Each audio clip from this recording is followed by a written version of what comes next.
Manifesting comes with a good amount of paradoxes and contradictions, which is something I recommend you embrace. We're people are paradoxical, and so is manifesting. In this video, I'm going to break down some of the paradoxes people who practice the law of assumption might run into, some examples, and how you can deal with them. But before we get into it, let me just quickly introduce myself. My name is Charlotte, and I make videos for people who want to get out of their own damn way. We talk about tools and strategies that can help you live the life that you love. That includes some manifesting, that includes some psychological stuff. I give it to you in a whole lot of different frameworks and angles and language, and whatever resonates with you is what you should listen to. So if you could, I would really appreciate if you could subscribe, like, comment. It just really helps me out with the algorithm. And also, I give you guys notes for every single video. If you click the description, you will find those there. Just gonna give me your email and I'll email them to you. Thank you so much for being here. Let's actually get into it. First up, the having it paradox. People usually get into manifesting because they want something in their life that they think will make their life better somehow. The thing is, when you want something, it means you are lacking something. I don't have this thing and therefore I want it, is what you're saying to yourself, even if it's subconscious. So it feels like you are missing something in your life. The law of assumption dictates that in order to manifest what you desire, you must embody the state of consciousness, or the identity, if you prefer that word, of a person who already has that thing that you want. In order to do that, you have to feel the feeling you are seeking and release the lack. You have to let go of this idea that you're missing something in your life. The paradox here is, if you assume you already have your desire, you frequently no longer feel like you need what you are trying to manifest. You no longer have that desire for it, that need, that lack. It's almost like that's the whole point. And this is where a lot of people get tripped up. I suspect that people who are constantly chasing success stories online, they're living in a state of lack because they haven't realized that this is about feeling something without a guarantee that you're going to get anything. And I know people hate hearing that because you still want the thing so bad, and you can want it, but you can't let it drive you. You can't let it control your thought process, and you can't constantly be thinking about how you need that thing. When you shift into the state of the version of you who already has what you want, the desire frequently fades. You may still enjoy it when it manifests, but you won't feel that desperate craving because in your mind, it's already yours. So instead of obsessing over when and how what you want will materialize, you should embody the version of you who already knows it's a done deal. It will manifest and materialize in your life. Number 2, the letting go paradox. Okay, I'm gonna preface this with, I know this is very annoying, but it's also very important. In my manifestation practices, I've realized that the most important component is detachment. The second I forget about my manifestation or let it go, I've even told myself it's not going to happen. I've even just abandoned it entirely. The second I accepted my life without this thing, it materialized. It's so annoying, I know. I did this with a job promotion. So I was explicitly told after about a year of waiting that I wasn't going to get this job promotion. I'm like, all right, I guess we're not getting it. And I was doing this job essentially already. And so I stopped doing it. I basically became the Joker at work. I'm just like, nope, we're not doing that. I gave up a lot of the responsibilities. I just stopped doing the job I was preparing to do. And then they gave it to me. I think I took 10 or 11 days of PTO in the span of like 45 days.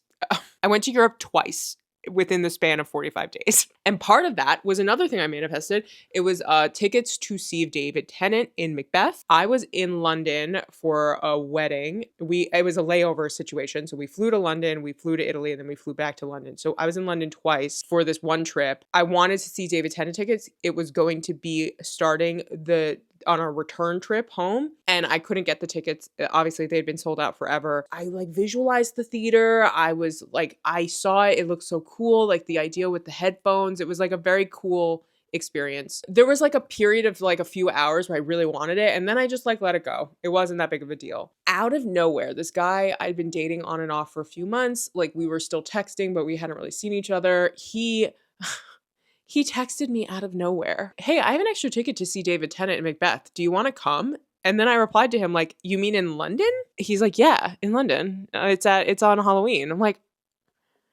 okay. And that was about a month away. That was like 3 weeks away because I was there at the end of September. And so I flew back home and then I met back up with him in London and we went and saw Macbeth. It was pretty great. I think I manifested that. I think that was That was too much of a coincidence. I still go back and forth about thought transmission. I don't know how I feel about that. It's the logical conclusion of this framework and how you think about the world and like this organizing principle, but it seems a little woo-woo to me. But that was wild that he thought of me for his extra ticket. He had never mentioned this before, and I had not mentioned it to him. The other thing I manifested after giving up on it was this boy, different boy. This was 4 years ago. This guy was so cagey, classic avoidant. He did not want to meet up, but I had limerence for him. I kept thinking about him, and I was dealing with that, and I was taking responsibility for my thoughts and taking responsibility for these feelings I was having, because while he was not behaving super responsibly, neither was I. That's the trick with limerence. You have to take responsibility for yourself. And I had moved on from him. I was doing better. He would still pop into my head every so often, but it wasn't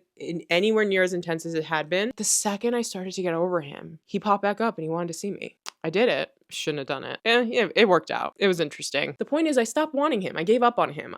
For like a year, I wanted to meet this man because we had met online and he just didn't want to meet up. There was a lot of love bombing happening. Then out of nowhere, he wanted to meet up because I let him go. You may say that's a coincidence, or you could say you don't believe in coincidences. I don't know. I'm still on the fence about that. You don't have to be 100% in to manifest. You're manifesting all the time. It took me a while to make sense of this because that sounds like it goes against the tenets of everything manifestation teaches. You're supposed to embody the state of the wish fulfilled. You're supposed to have faith. You're supposed to live as if you have it.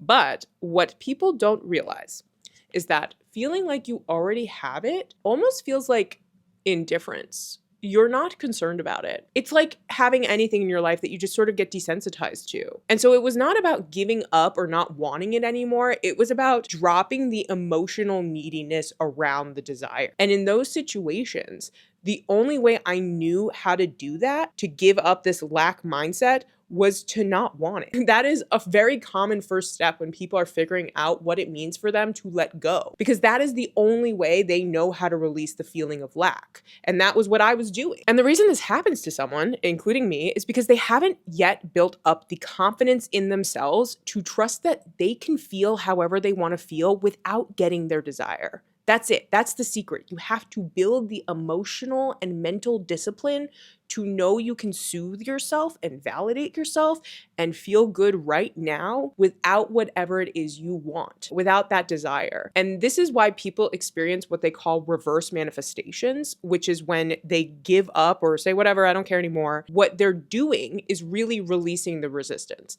They stopped emotionally holding on so tightly. And because they're no longer reinforcing that lack mindset, the thing manifests. What maturing and manifestation means is recognizing what it means for you to release resistance. It doesn't mean you have to give up in the traditional sense, but you do need to give up the mental struggle. And for me, it's really about making what you're manifesting feel normal to you. It feels natural. The paradox in manifesting comes when you are thinking from the version of you who already has what you desire. You're not obsessing about it. You're not impatient. You're living in a state of, yeah, that's obvious. I have that. It's certainty. It's just inevitability.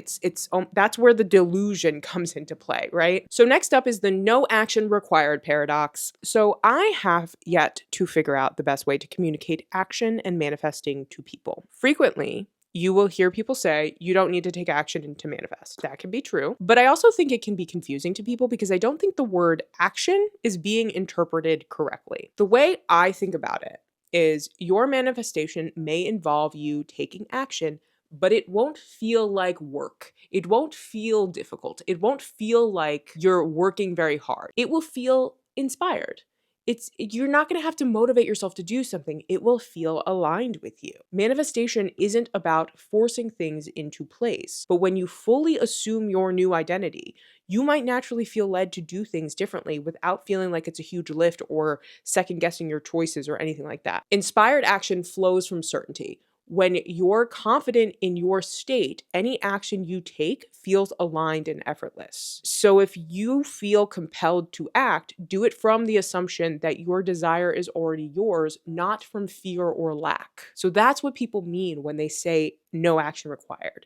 It's inspired action. It flows from certainty. When you're confident in your state, any action you take feels aligned and effortless. So if you feel compelled to act, do it from the assumption that your desire is already yours. You're not doing it from fear or from lack. That's the difference. Next up, the thought resistance paradox. The more you try to get rid of negative thoughts, the more power you give them. That is the paradox. Trying to eliminate doubt actually reinforces it. You don't need to be perfect. You don't need perfect thoughts. You need dominant, assumed beliefs that align with your desire. So instead of resisting negative thoughts, you want to neutralize them, observe them without fear, and redirect your focus to your desired state. I have an entire video about this. You can check it out. I'll link it above. If a child is throwing a tantrum, giving them attention fuels their behavior. But if you stay neutral, they eventually calm down. Negative thoughts work very similarly to a child throwing a tantrum. Observe your thoughts, but don't engage with them as having meaning or value. Negative thoughts are like passing clouds. Do not react, just let them float away. I've seen discourse online where people are like, oh no, I had a bad thought, it's going to manifest. That's not it. That's not it. You have to remind yourself that thoughts only manifest if they are persisted in. If an unwanted thought comes up, shift your focus back to your desired state and don't be afraid of having that thought. Your thoughts are almost intrusive. You don't get to control the reflex of your thoughts. You don't need to eliminate all negative thoughts. You just need to stop feeding them with your fear. Now, I saved the best for last, the circumstances don't matter paradox. This paradox is that your 3D reality reflects your assumptions, yet you must ignore the 3D to change it. The 3D is what I'm experiencing around me, and the 4D is your imagination. The world mirrors your dominant beliefs, but if you react to the 3D as if it's permanent, you reinforce it. So I treat the 3D like a lagging reflection.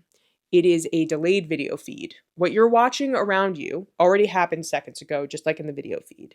The 3D is just a delay of your past state of being. If you keep reacting to it, you're keeping that old reality alive. The 4D is what matters. What's in your head is what matters. If you persist in the assumption of what you want to be true, the 3D will adjust. So don't let doubt creep in just because the 3D hasn't changed yet. The shift happens first in your mind. You almost have to gaslight yourself, but I want to be careful because you're not ignoring reality. That's not what you're doing. You are redefining it. Even if you got a hit with a medical bill or something, like, please deal with it. You are not ignoring what's in front of you, but you are saying to yourself, I'm not going to react to this like the old version of me. I'm not going to feel helpless. I'm not going to marinate in the old feelings I used to have. Oh, I got hit with a surprise bill. This always works out for me. I will always get this bill sorted out. I am intelligent. I know the system. I can navigate people. I'm going to get this bill figured out. You may have a thought that's like, oh my God, the system is broken. Like, it's made to ruin people. It's made to bankrupt us. You may have those thoughts. And then you're going to tell yourself, it doesn't apply to me. It doesn't apply to me. I always sort it out. I never have to pay surprise medical bills. That's an example of this. You are not ignoring the fact that you got a bill in the mail. You are dealing with it, but you're dealing with it from an optimistic place. So if you want to learn more about this, please check out this video about self-concept I made when it comes to like how Neville Goddard taught it. I think it's a really great video. I also have a newsletter where I talk about this stuff. You can check that out below, and please leave a comment. Let me know what you think. I really appreciate you being here. Thank you so much. Bye guys.